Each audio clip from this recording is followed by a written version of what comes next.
Students, welcome to my YouTube channel. और बच्चे, आज हम करने वाले हैं क्लास 10 की विज्ञान की वर्कशीट नंबर 43 यानी कि 43 जिसको आप बोलते हो। ये आपको मिलेगी 12/10 को, यानी कि कल की वर्कशीट है आपकी, मंडे की, सोमवार की।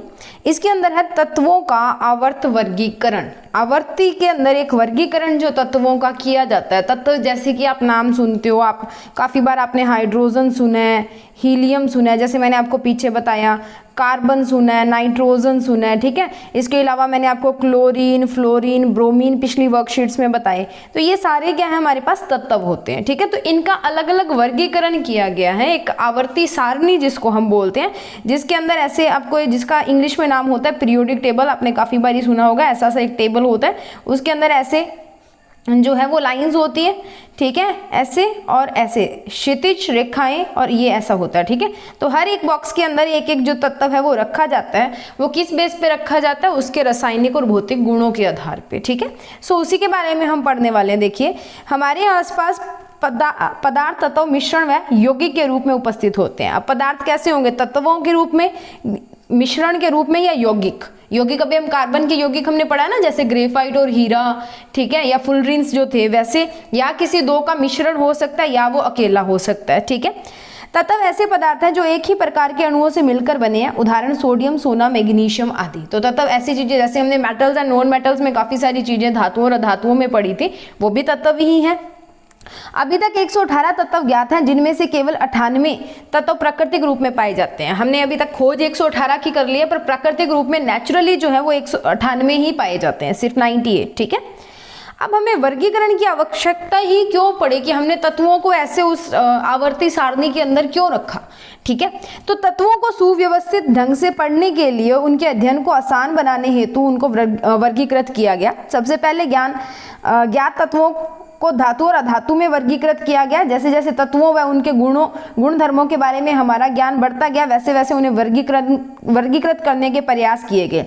सबसे पहले जो तत्वों का वर्गीकरण किया गया था ना, वो कैसे किया गया था कि धातु एक साइड कर लिए गए और अधातु एक साइड कर लिए गए। हम वर्गीकरण क्यों करते हैं? ताकि हमें पढ़ना आसान हो जाए। अब हमने पढ़ा था कि फ्लोरीन, क्लोरीन, ब्रोमीन और आयोडीन, इनको हम हैलो समूह बोलते थे, पिछले में हमने पढ़ा। इनको हैलोजन्स भी कहा जाता है। तो अब हैलोजन्स है ना, तो इनकी एक अलग पहचान होती है, ठीक है। सो ऐसे ही अलग अलग जो है वो ग्रुप्स और समूह बनाए गए थे जो हमारी आवर्ती सारणी है उसके अंदर।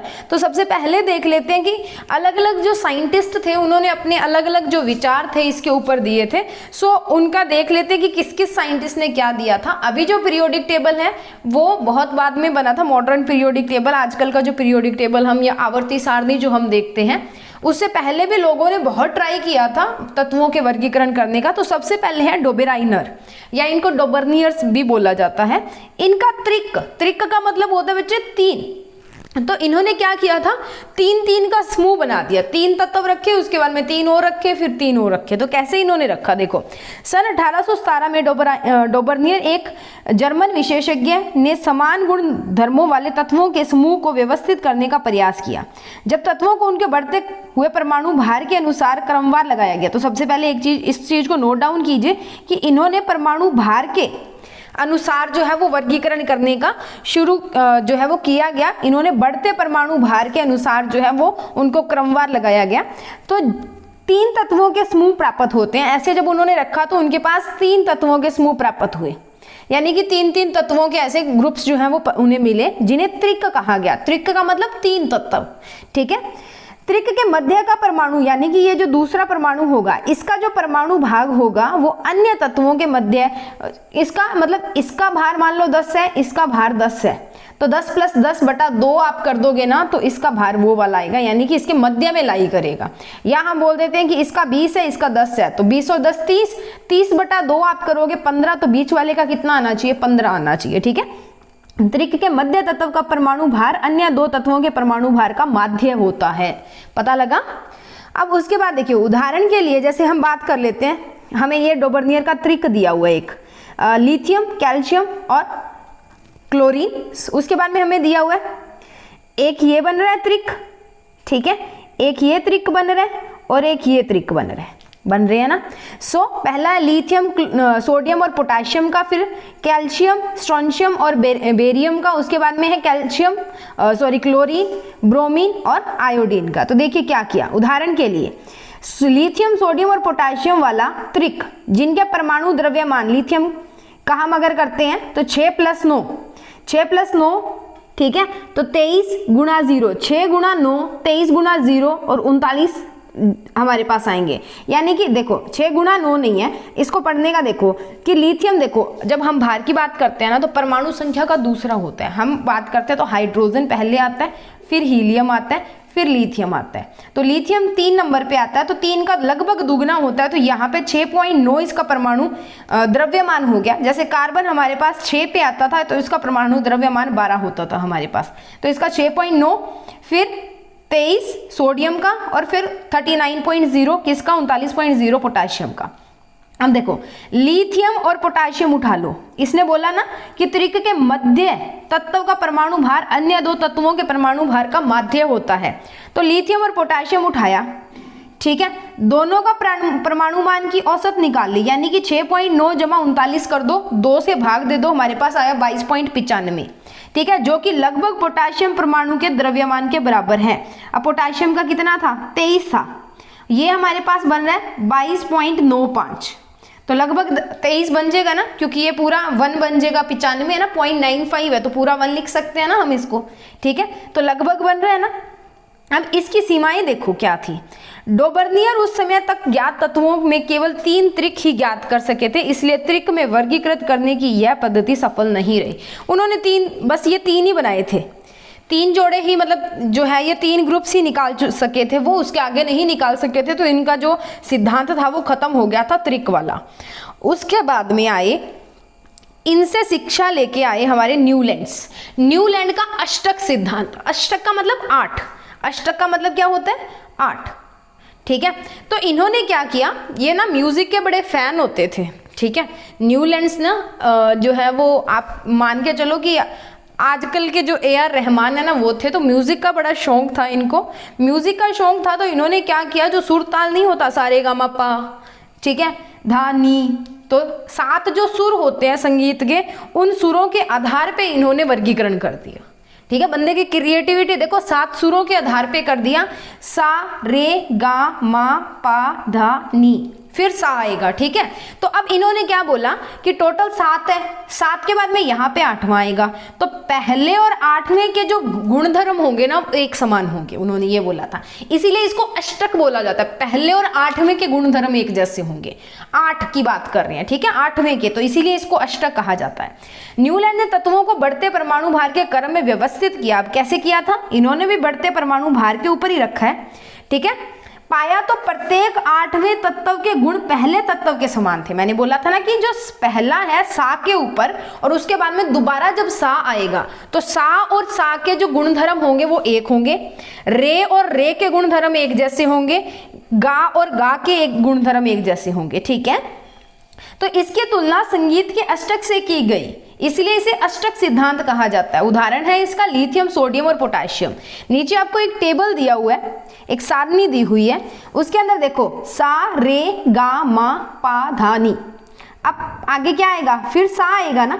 तो अब यहाँ पे जो सा में दोबारा आएगा ना, फ्लोरीन जैसे यहाँ पे आ रहा है, ठीक है। यहाँ पे आपको देखो हाइड्रोजन, फ्लोरीन, क्लोरीन, कोबाल्ट, निकल और ब्रोमीन, इन सब के गुणधर्म एक हैं, इन सब के गुणधर्म एक हैं, इनके भी एक हैं, इनके भी एक समान, इसके भी एक समान, इन सब के गुणधर्म एक समान है, ठीक है। सा में जो भी आ रहे हैं उनके गुणधर्म एक जैसे हैं, रे में जो आएंगे उनके गुणधर्म एक जैसे हैं।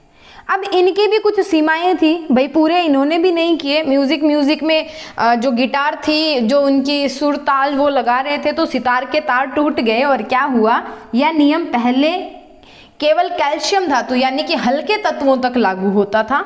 नए तत्वों के गुण इस सारणी में मेल नहीं खाते थे।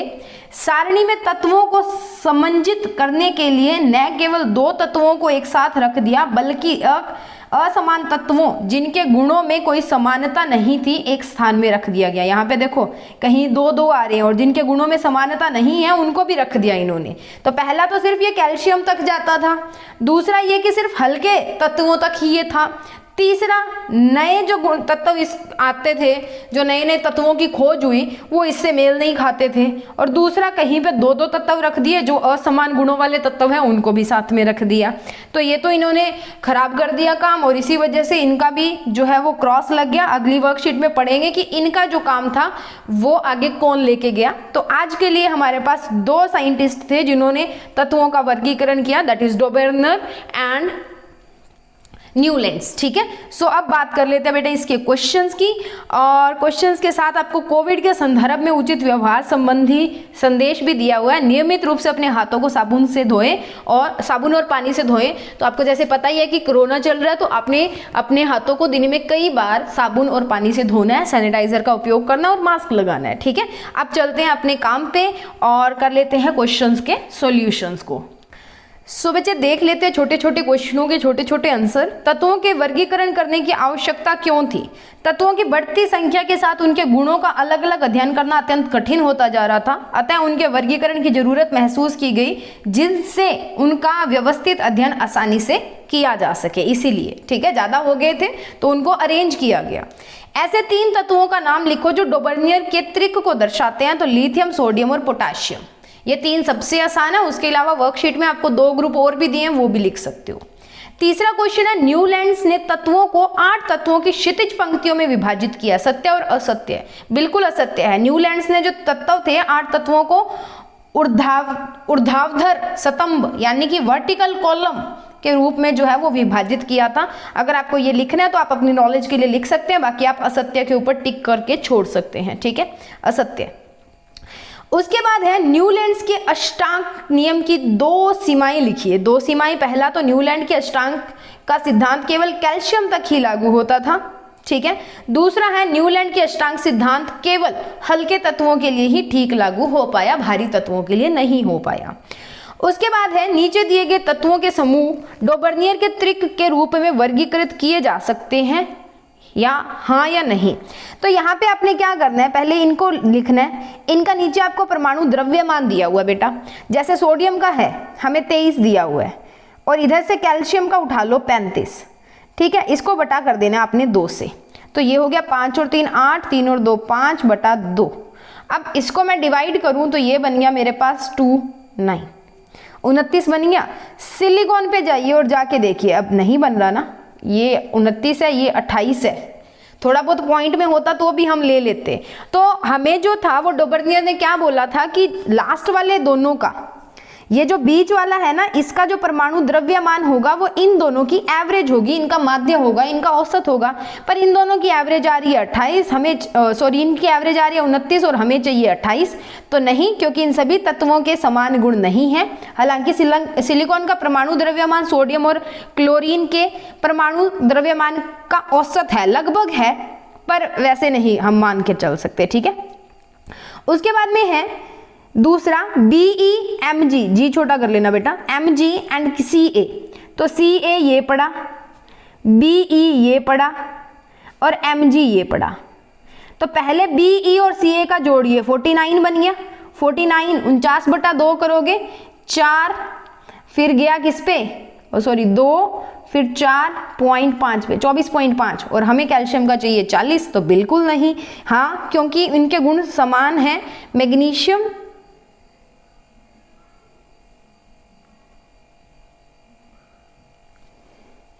ठीक है, ठीक है, ठीक है, सही है। 49/2 बनाना बेटा।